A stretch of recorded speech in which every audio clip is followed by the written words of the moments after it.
Okay, so in the last part, we got our burette all ready to titrate. So we cleaned it, we filled it, we recorded our initial volume. Remember, that's up here near the top. That initial volume was 0.38 milliliters. And then we needed to get our samples ready. Okay, so I just put a little label on my beakers, or my flask, excuse me. I put a little label so I know which one is trial 1, trial 2, and trial 3. I want to prep them all now, and that way when I titrate, I can just titrate the next sample, the next sample, the next sample. So here, again, we're using that pure KHP. I measured it out. The amount was about 0.4 grams, or should be about 0.4 grams. You'll have to calculate it based on the masses of the flask with and without the KHP in there. But we did use this KHP, pure KHP. That's the only thing that's going to react with our sodium hydroxide. The sodium hydroxide in the burette is our base. This KHP is the acid. So I measured that out into all my samples. Now I just want to dilute them. So to dilute them, I just want to dissolve them into water. Okay, so I just want to put some water in here. Again, we're using some smaller flasks than the book calls for, so I'm going to use a little bit less water. I'm going to use about, let's say, 50 milliliters. For this measurement, it does not need to be exact.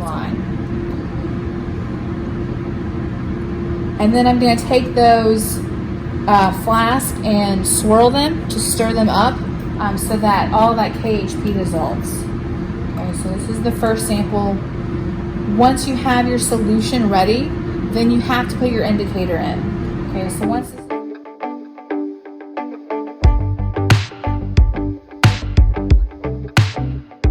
again, I'm just going to look to make sure that I dissolve all of that KHP. I do want to try to get it all dissolved before I start titrating. If you don't, it's not the end of the world. It will dissolve as you titrate.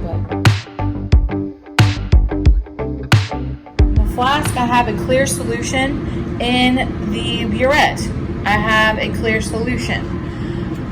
So inside the burette, we have our base. Inside the flask, we have our acid. If I just started emptying this burette into my flask, I would never see a color change. They're just two clear solutions.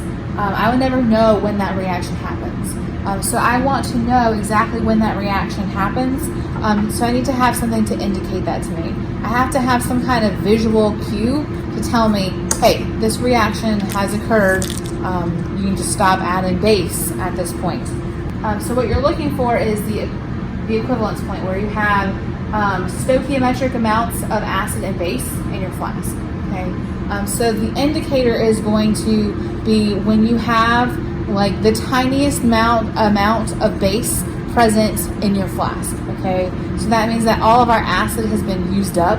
And remember that titrations involve a chemical reaction. So all this has to deal with molar ratios based on whatever our chemical reaction is. So in our chemical reaction for this acid-base reaction, we have sodium hydroxide, NaOH, plus our KHP. Remember, that is our acid.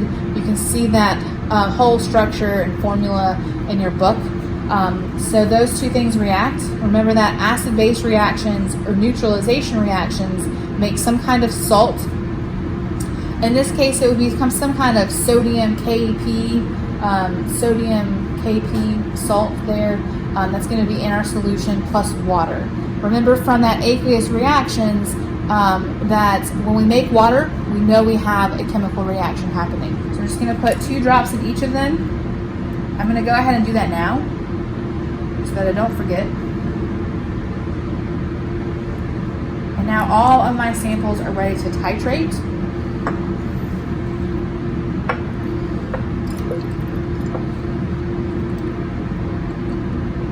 You may notice I have a couple pieces of paper around, so I'm going to use a piece of paper under my flask so that I can see when this color change happens. The color change that you are looking for is a very light shade of pink. You don't want to add so much base that the indicator turns hot pink. You're looking for a very light shade of pink, but that pink has to persist in the solution for at least a minute. Okay, so as you add your sodium hydroxide, you may see that pink color appear and then it goes away. You want that pink color to persist. So I'm going to do this titration in real time. So if I overshoot the endpoint, it's not a huge deal. I want to start adding my sodium hydroxide slower in the next trials, but that is one reason why you're doing 3 trials. Okay, so you can practice getting to that good pink color that you're looking for. So if you were doing this in lab, you would want to have a couple people working here. So you want to have one that's kind of stirring the flask the whole time to make sure that reaction's happening throughout everything. Okay. You also want somebody who's kind of keeping an eye on the burette. Remember that while you are titrating any individual trial, the sodium hydroxide has to stay between 0 and 50. It cannot go below 50. You don't know what this volume is, so you will not be able to do your calculations. So somebody kind of keeping an eye on that, and then you also want to have somebody that's controlling the stopcock. So you can start adding it slower when you start seeing that pink color. Okay, and I have my initial volume. You want to make sure that you have your initial volume before you start your titration. And we'll get the final volume once we see that color change. I'm going to be stirring the flask, and then I'm going to be controlling the stopcock here. I'm going to start adding the sodium hydroxide. When I start seeing that pink color, I want to start adding that sodium hydroxide slowly. So as I swirl, that pink color is going away. So you can see it there, and then as I keep stirring, it goes away. Another reason for the paper, so you can see that color change. Something that you would want to keep in mind if you had like a pink shirt on that day, or your partner had a red notebook, just kind of keep red or pink things away so that you're not seeing any colors that are not really there. Okay, so that color is going away as I keep stirring. They're lasting a little longer. So the longer that pink color stays, the slower I want to add my sodium hydroxide. So now I have it kind of at a dropwise pace. I'm going to stop that. But that pink went away, so I'm not quite there to the point yet. Sometimes when you do a titration, you have a clear solution and you add one single drop and it just goes to bright pink, bright magenta immediately. It's okay. Don't panic. It happens. Okay. So kind of like there, I can get this lighter. This is a good trial. This is a good color, but you can get a lighter pink color for this.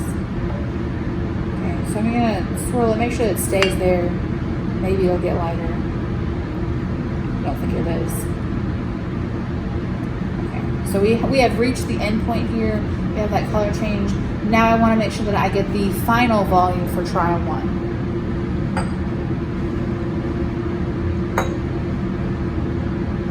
Again, I'm going to use a piece of paper behind my burette so I can see that number a little better. So the final volume here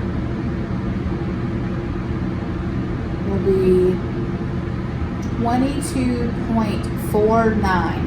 22.49. Okay, so to calculate how much sodium hydroxide we added to this solution to get to our endpoint, this pink color, we want to do the final volume, which was our 22.49 milliliters minus the initial volume. The initial volume was 0.38.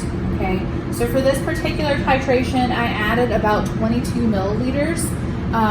And for my next trial, I don't necessarily have to refill it every single time up to the 0 mark.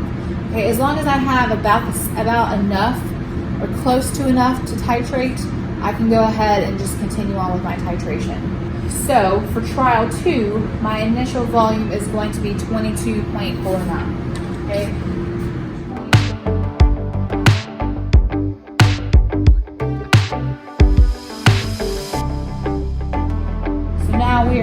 that endpoint, that pink color. This is a good color. I think maybe it's a little lighter than last time, maybe not. But if you get every single titration this color, that would be great. There's still room for improvement. I still can get this a little lighter.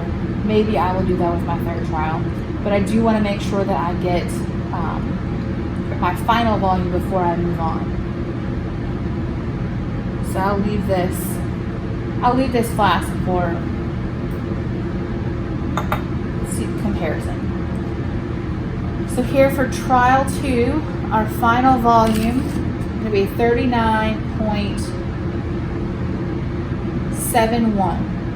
39.71. Okay, so now I don't have enough to titrate my next sample, so I'm going to stop now, and then I'm going to add sodium hydroxide just the same way I did before, and then I'll get my new initial volume to start trial 3 with. I'm getting my initial volume for trial 3. Initial volume for trial 3 is going to be 0.15. 0.15.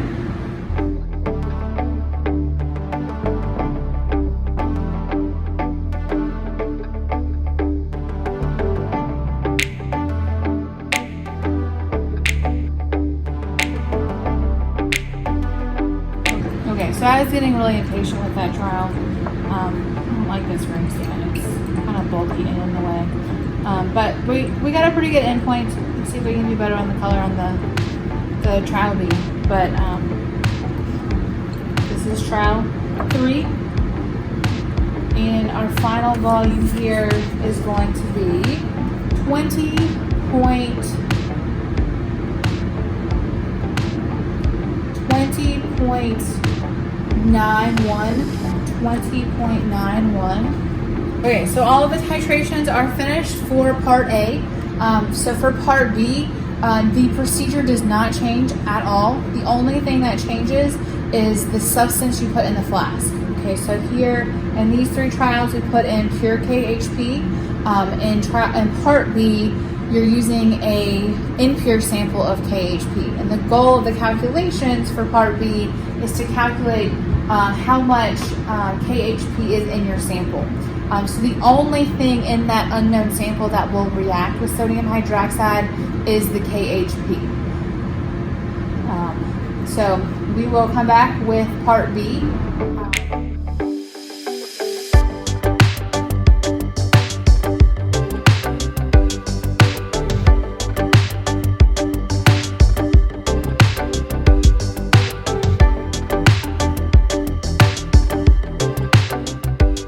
Okay, so we're about to start part B. Here we're using the unknown KHP, so a percentage of this is something else that does not react with our sodium hydroxide. So the goal of these calculations are a little different than your calculations for part A.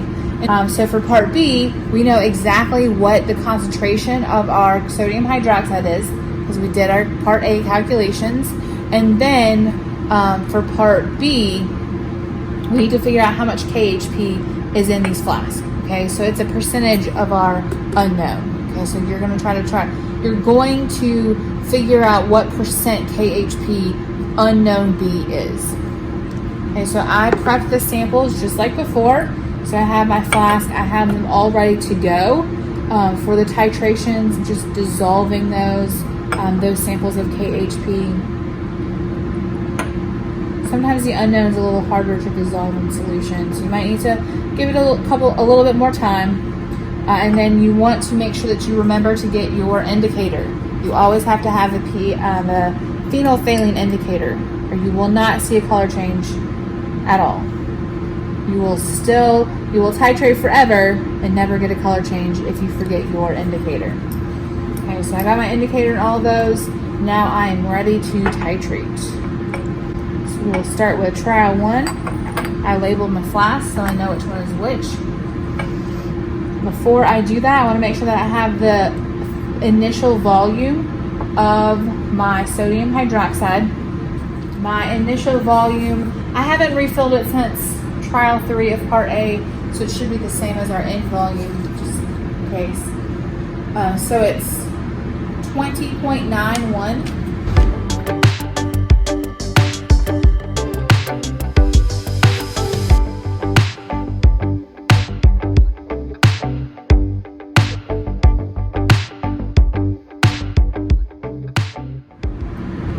we have reached our endpoint for trial 1. Again, it's the same paint color. This one is pretty light. Better than trial 3 of our last part, which was pretty bright. This is a good endpoint. Okay, so I want to take my final volume. My final volume here is 31.75. 31.75.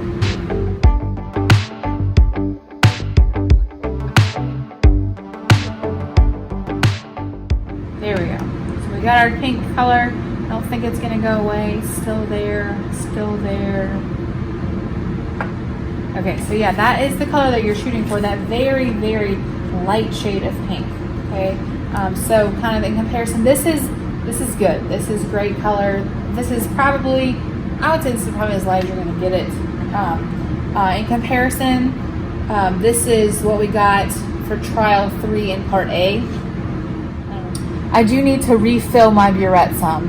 I'm not going to fill it all the way to the top because these are taking about 10 to 15 milliliters. I still have about 3 in there, so I don't want to waste a whole bunch of sodium hydroxide. So I'm going to refill that, and then we'll be ready to go for trial 3 of part B. The initial volume for trial 3, 23.20.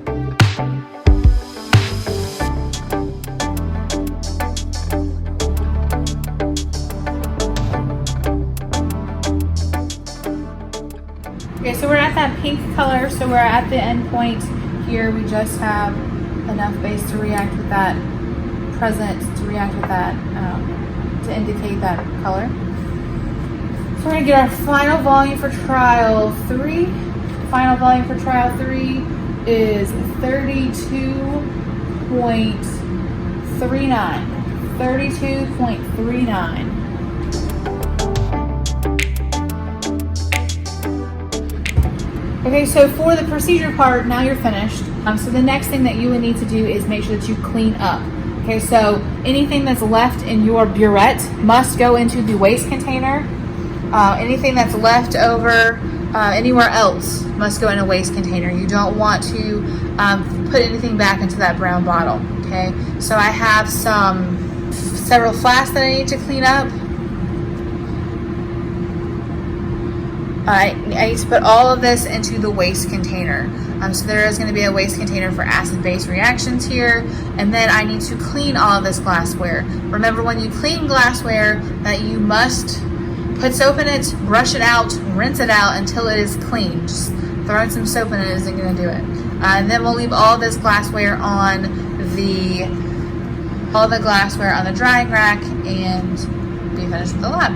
One last thing I did want to mention before we're finished with this is cleaning the burette. So I've emptied the burette of all the sodium hydroxide. For the next person who uses this, you want to make sure that you clean it with lots of distilled water. So run distilled water in there to rinse out all that sodium hydroxide, including the tips. You don't want to clog the tip with dried out sodium hydroxide. So clean all of your glassware with the soap and water and brush it out. And then your burette, you do need to rinse out with lots of distilled water before you can put it back where you got it from. So to store your burette, you want to leave it the way you found it, which should be on the burette stand, upside down with the stopcock open, so that it can drain from rinsing it out with that rinsing it out with water. Okay, so to clean the burette, rinse it out with lots of distilled water.